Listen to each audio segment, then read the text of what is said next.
Welcome, my barbecue pit family. Welcome. We're back again another week, another Tuesday, another one of my basketball games down. We got the win this week. We didn't take a 40-point loss again like last week. We got the win, won by like 4 points, something like that. The point guard that's sitting in front of you had about 4 points, 11 rebounds, 2 assists, 2 for 5 shooting on 13 minutes. I think I did pretty good. We got a couple things to talk about today, guys. I'm gonna make a quick, short one, short and sweet, a couple minutes long. First thing I want to talk about is the LiAngelo Ball declaring for the NBA draft, and the same day he does so, dropping 72 points against the league in China. I don't know how true it is, but I seen a post from a guy that lives out there talking to a guy from college basketball. It's just like a text message conversation, and he's asking the guy if LiAngelo Ball's team in Lithuania was in NCAA, what would their seed be? What would their rank be? And the guy from the NCAA said number one. So he's trying to like portray like the competition in Lithuania is far better than college. Don't know about that. Don't know how true that is. I guess that's two people's opinion. But if so, and that kid just dropped 72, if the Lakers pick him up, I give him another 2-3 years before they get good again. Because I mean, he already got chemistry playing with his brother, so chemistry not gonna be a problem. He obviously is good. If Lithuania is even half of what the people are saying that it is, as far as competition wise, then that's a good ass player, man. I can't wait to see what he's gonna do in the NBA. I've seen the 72-point game. He's alright. He's a real good shooter. He's a great shooter. Athletic, so getting to the basket and getting his dunks and shit like that, that's always going to come for him. So that's good for him. You'll never know how he's going to actually do until he gets to the NBA and shows us something. I should have something for this shit to sit on, but whatever.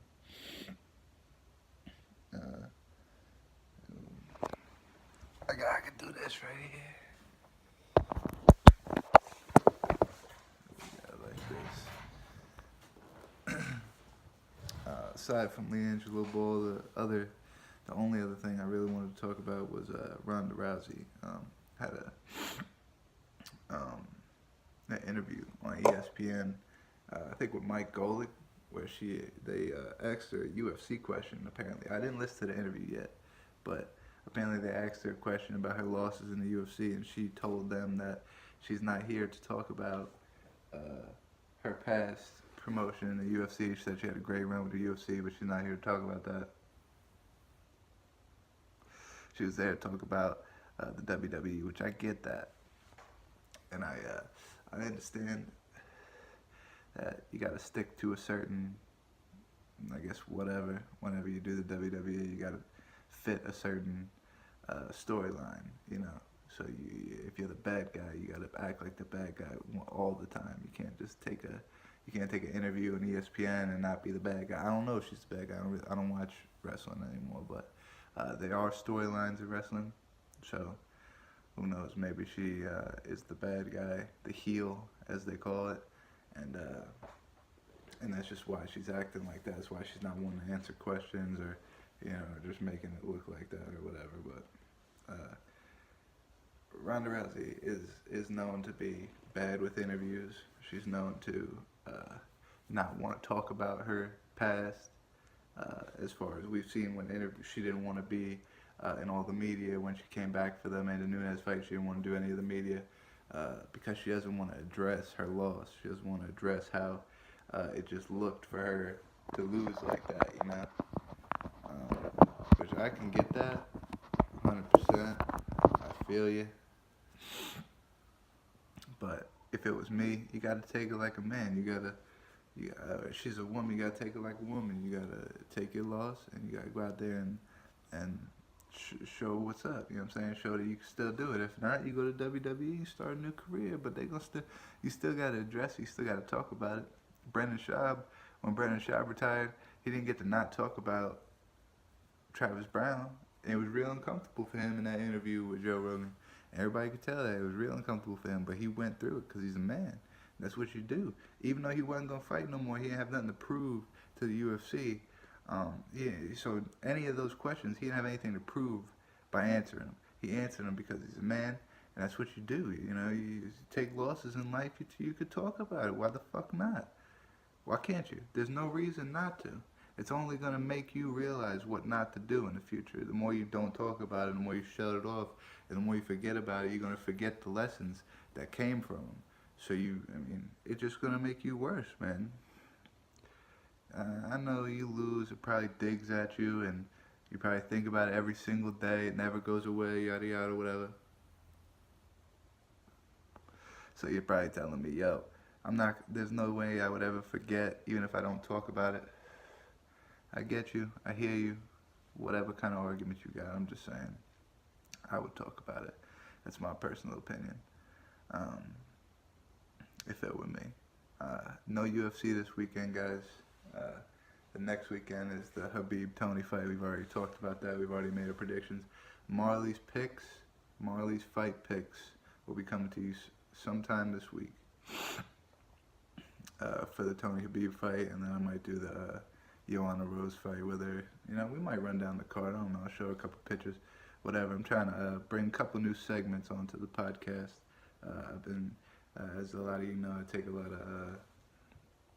of direction from the people I look up to as podcasts, like Joe Rogan and Brendan Schaub, Brian Callen, Joey Diaz, Bert Kreischer, Tom Segura.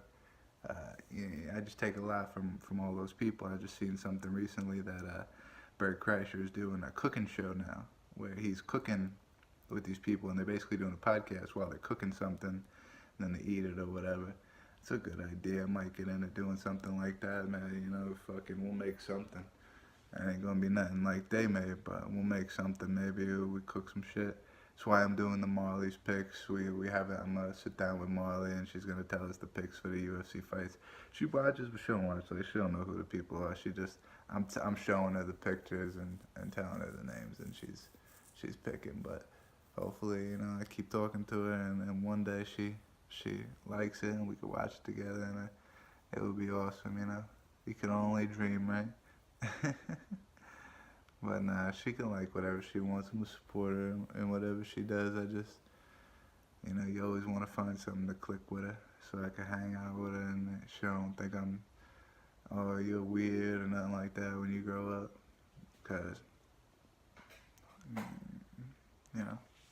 it's fucked up. So Marley's picks are going to be coming to you. We are going to be doing a podcast for the Khabib fight, but we are still suspended from live broadcasting. So I know it's a little redundant, the Barbecue Pit live, but we can't go live because we are suspended. I did not moderate my comments. Some of you crazy motherfuckers said some bad shit in my comments, and they flagged a couple of my videos, and I thought I was going to get like warnings or something, and they kicked me off until May. So they kicked off my uploading for like 2 weeks, but I got uploading back. So no live stream until May for the Tony Khabib fight. We'll probably record the first 4 or 5 fights, upload it, and then record the last couple of fights and upload it. And you'll have 2 different fight companions to watch. One you could watch. If you're not watching the fights, you could watch that one while the fights are still going on, and then you could wait for the one to come out after the fights. And then, if you look up the fucking results and shit, you'll know the results already. But whatever, if you wait, you can listen to us and fucking hang around with us silly goofballs and figure out the results through us. But whatever you decide to do, be happy. Do what you gotta do. Take care of your family. And that's all the advice I got for today. Those are the only things we got to talk about today. Look out for Marley's picks. We'll see you on April 7th. Habib, Tony Ferguson, best fight in probably 5 years of the UFC. I bet. I could bet. I put money on that. Holla at me. Barbecue Pit Live. What?